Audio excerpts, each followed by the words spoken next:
And I'll begin by describing a pretty classic economic theory of crime that was really rooted in that classical school that we described last week with Cesare Beccaria. There are two theories I'll talk about here. The first is Clark and Cornish and Clark and Felson's rational choice theory, which we talked about a little bit last week, just based on this idea that individuals will seek to maximize pleasure and minimize pain. We also introduced the concept of bounded rationality, this idea that maybe some individuals are less adept at making a rational choice in certain circumstances compared to others. Another theory is Cohen and Felson's routine activity theory. And this was based on the intersection of three factors: a motivated offender, a suitable target, and the absence of a capable guardian. These authors argued that crime would not occur if any one of these three factors were absent. So if we took away the suitable target, a crime would not occur.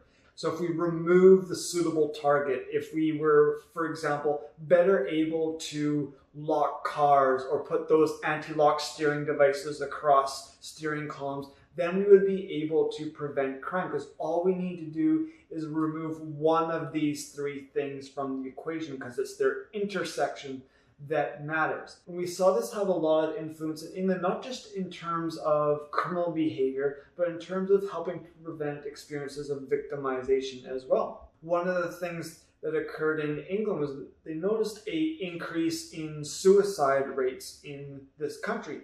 And one of the common modalities or ways in which individuals were committing self-harm was to stick their head inside of an oven and allow the gas in the oven to render them unconscious. So what England did was basically get rid of the gas-powered oven that would allow individuals the opportunity to commit suicide, and then that actually did result in a drop in the suicide rate. My kind of issue with routine activity theory is whether this approach actually reduces the underlying harm.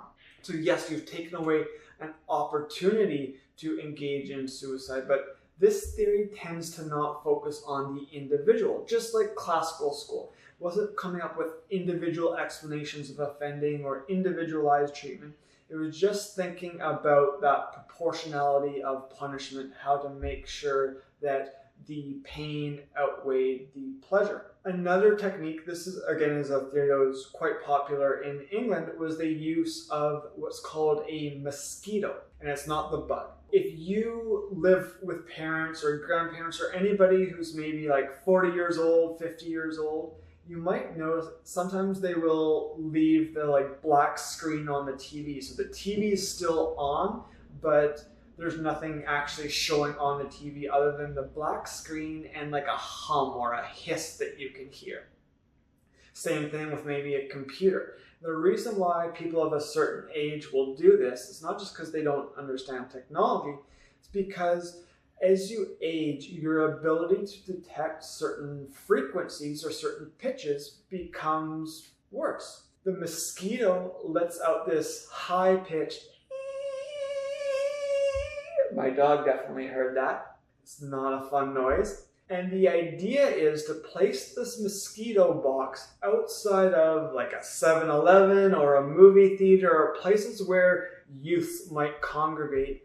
And then they emit this sound, and it keeps the youth from wanting to hang out and loiter around these buildings because of this really irritating pitch. But it won't drive away customers or desirables, because they're old and they won't actually be able to detect that pitch. So these are some of the ways that routine activity theory has worked. I can't say too much about youth offending because the routine activity theory perspective doesn't really care so much about the distinction between youth and adults. It's more about how do we prevent crime.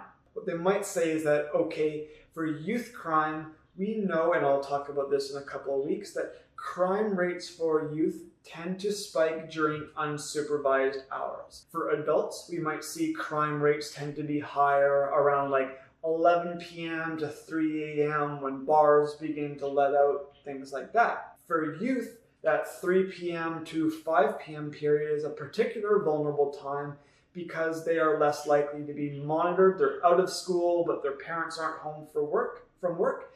And so routine activities theory might argue, okay, we need to find a way to institute a capable guardian during this period of time. That way crime will no longer occur.